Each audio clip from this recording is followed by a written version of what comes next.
साढ़े साती शनि की दृष्टि की कहानी। काजल नाम की एक लड़की अपने पति के साथ एक अपार्टमेंट में रहती थी।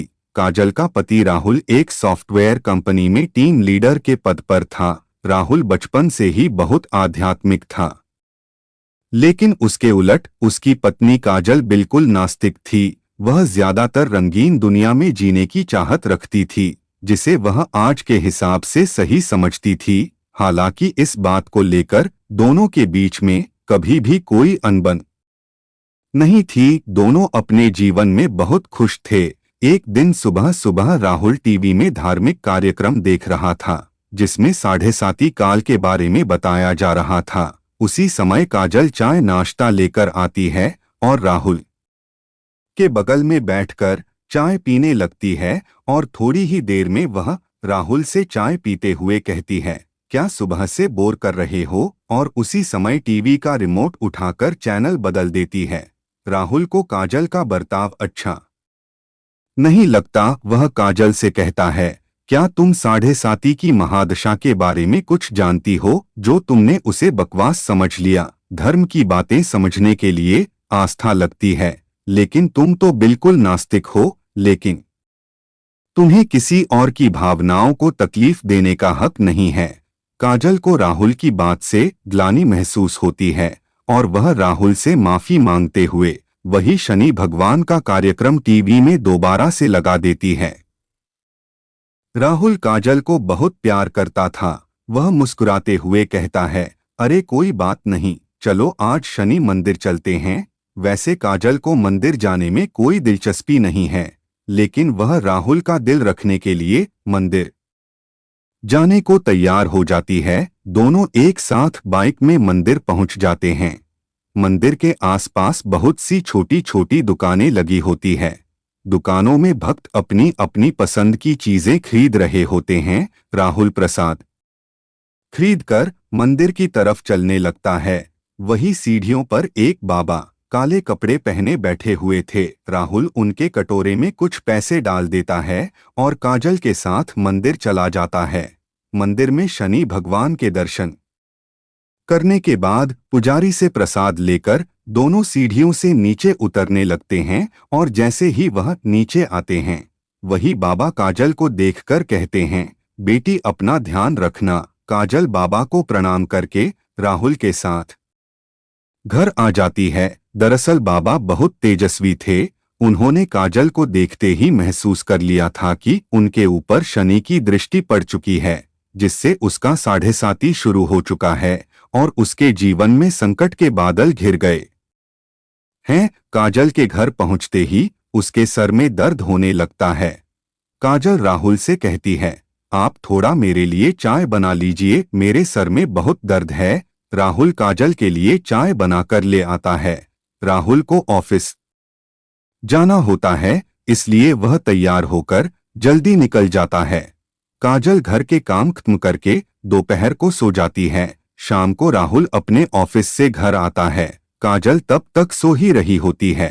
राहुल काफी देर तक दरवाजा खटखटाता है, लेकिन काजल गहरी नींद में थी। उसे दरवाजे में किसी की आहट सुनाई नहीं दे रही थी। राहुल काजल को फोन लगाता है। फोन की घंटी सुनकर काजल अचानक नींद से जाग जाती है और जैसे उसे पता चलता है कि राहुल दरवाजे पर खड़ा है, वह जल्दी से जाकर दरवाजा खोलती है।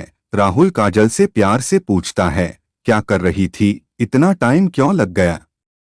काजल आंख मीचते हुए कहती है, पता नहीं कैसे इतनी ज्यादा नींद लग गई कि आपकी आवाज सुनाई ही नहीं दी। राहुल अपना सामान रखकर बाथरूम में फ्रेश होने चला जाता है। उसी समय राहुल के मोबाइल में एक मैसेज आता है।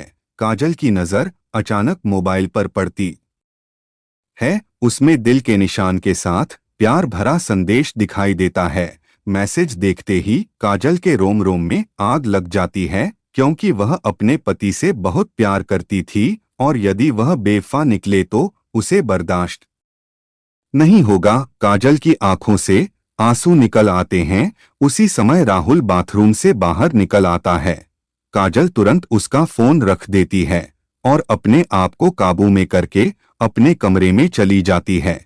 वह सोच रही थी कि अगर राहुल उसे खुद इस मैसेज के बारे में बताएगा तो ठीक है, नहीं तो वह इसके बारे में कभी बात नहीं करेगी और उसकी जिंदगी से हट जाएगी। दोनों के प्यार को ग्रहण लग चुका था। 7.5 काल ने काजल को डोट अपनी गिरफ्त में ले लिया था।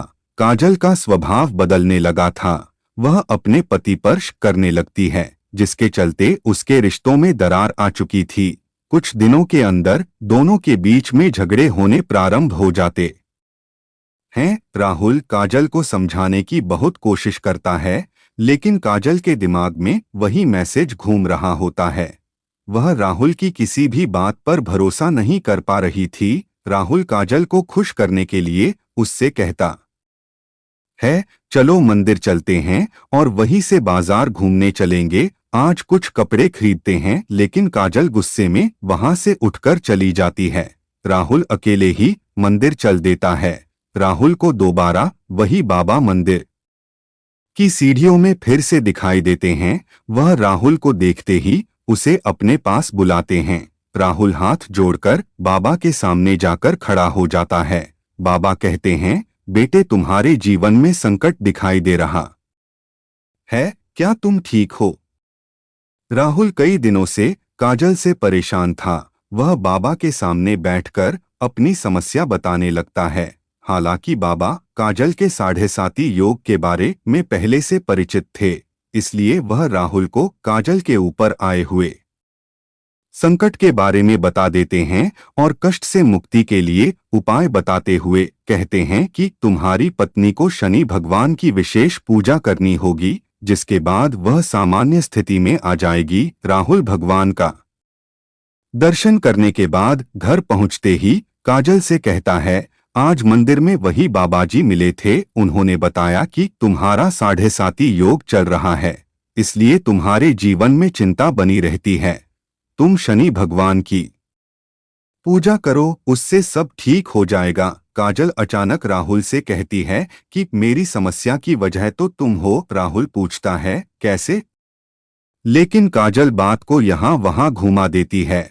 राहुल काजल को इस बार जोर देते हुए कहता है कि हर शनिवार को तुम शनि भगवान की पूजा शुरू कर दो। लेकिन काजल राहुल को मना कर देती है और गुस्से में कहती है, तुम मुझे किसी काम के लिए मजबूर मत करो, मैं इन सब बातों पर विश्वास नहीं करती। राहुल को समझ में नहीं आ रहा था कि वह अपनी पत्नी को शनि के प्रकोप से कैसे बचाए।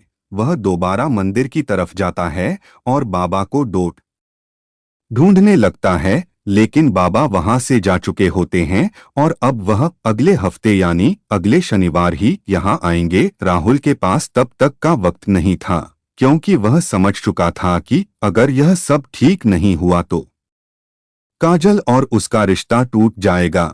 वह काजल से बहुत प्यार करता था, वह उसके बिना जीने की कल्पना भी नहीं कर सकता था। राहुल मंदिर में पुजारी जी से बाबा के बारे में जानकारी लेता है, लेकिन पुजारी जी को बाबा के बारे में कुछ पता नहीं था। वह कहते हैं, बेटा मैं यहाँ सुबह से आता हूँ, लेकिन मैंने आज तक किसी बाबा को सीढ़ियों पर बैठे नहीं देखा। पता नहीं तुम किसकी बात कर रहे हो। राहुल को ताज्जुब होता है, क्योंकि वह 2 बार बाबा को मिल चुका था।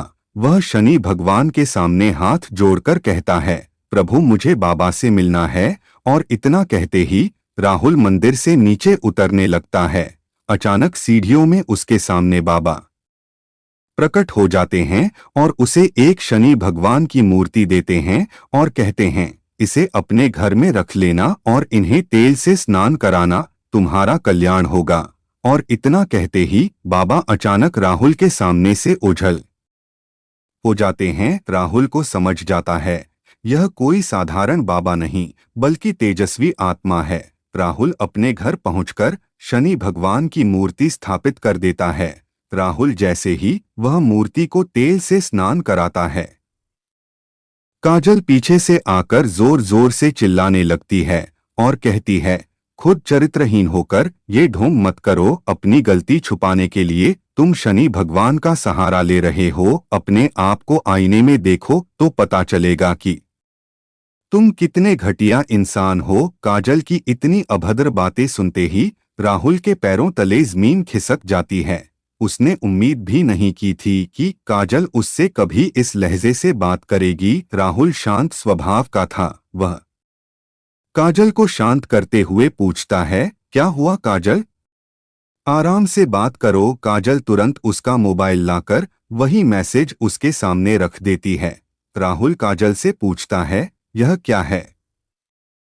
काजल तुरंत कहती है, तुम बताओ यह क्या है और कौन है जिसने तुम्हें यह मैसेज भेजा है? राहुल काजल की बात सुनकर मुस्कुराने लगता है और कहता है, अरे पागल, यह मैसेज उस लड़की ने मुझे नहीं भेजा था, बल्कि कंपनी में काम कर रहे मेरी टीम के एक लड़के ने उस लड़की को भेजा था और उस लड़की ने मुझसे उसकी शिकायत करने के लिए वह मैसेज मुझे फॉरवर्ड किया था। यह बात सुनते काजल का दिमाग शून्य हो जाता है। उसे कुछ समझ नहीं आता। वह जमीन पर बेसुध होकर बैठ जाती है। राहुल उसके बगल में बैठकर उसका हाथ पकड़कर पूछता है, क्या तुम इतने दिनों से इस मैसेज की वजह से मुझसे झगड़ा रही हो? तुम पागल तो नहीं हो गई? एक बार मुझसे पूछ तो लिया होता। मैं तुम्हारे अलावा किसी और लड़की के बारे में सोच भी नहीं सकता। काजल जोर जोर से रोने लगती है और राहुल के गले लग जाती है। अनजाने में ही सही, लेकिन शनि भगवान की कृपा से काजल को 7.5 योग से छुटकारा मिल जाता है। दोनों के जीवन में फिर से खुशियों को न्योता मिल चुका था। शनि भगवान के विराजमान होते ही दोनों के बीच झगड़े की वजह ही समाप्त हो चुकी थी और उनके जीवन में खुशियों ने फिर से दस्तक देना शुरू कर दिया था और दोनों के जीवन के कष्टों की समाप्ति के साथ ही धर्म की यह कथा समाप्त भी हो जाती है।